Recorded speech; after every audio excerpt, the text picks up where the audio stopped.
And here we have yet another Luka Doncic hit piece.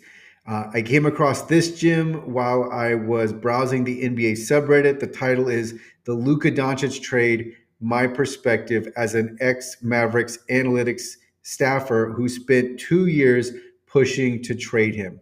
And I didn't read the article, but the person who posted this has a bullet point summary. One of the bullet points: Luka plays a brand of basketball that generates raw numbers that overstate his impact. Of course, right? We've now heard that Luka Doncic is fat. He's not conditioned. He doesn't play defense. He costs too much money. He's Joel Embiid waiting to happen. These excuses and justifications have all been paraded out to convince us as to why this trade, this ridiculous sham of a trade that was literally unbelievable, is now supposed to be accepted, right? Because Luka Doncic really isn't the once this generational superstar that we all believe him to be. No, he's overrated. He's a numbers guy. He's really not that good. So trust us, this trade was legitimate. The Lakers really are taking a risk here. Obviously not, but we see the hit pieces come out, and now we're supposed to believe that Luka Doncic, this really was a fair trade because Luka Doncic just really isn't that good. So here we have the article. Again, I didn't read it. It's just from some random supposed staffer that was on the Mavericks analytics team, and then there are some funny comments, and people are just absolutely destroying this. But one of the great counterpoints is, weren't the Mavericks just in the finals?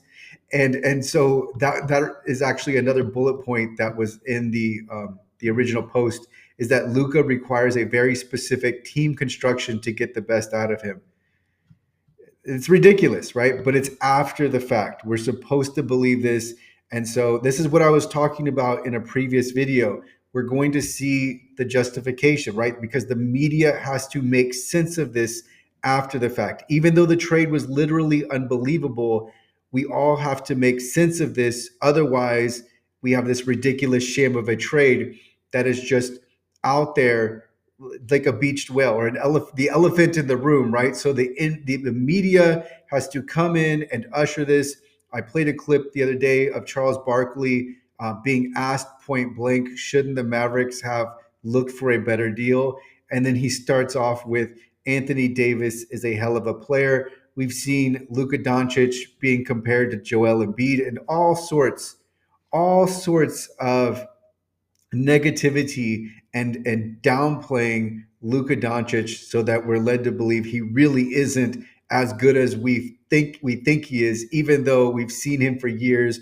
We've seen him put up numbers, and we just saw him lead the Dallas Mavericks to the NBA Finals last season. So, yeah, someone wrote they just went to the finals, and then someone replied, clearly it was despite Luka.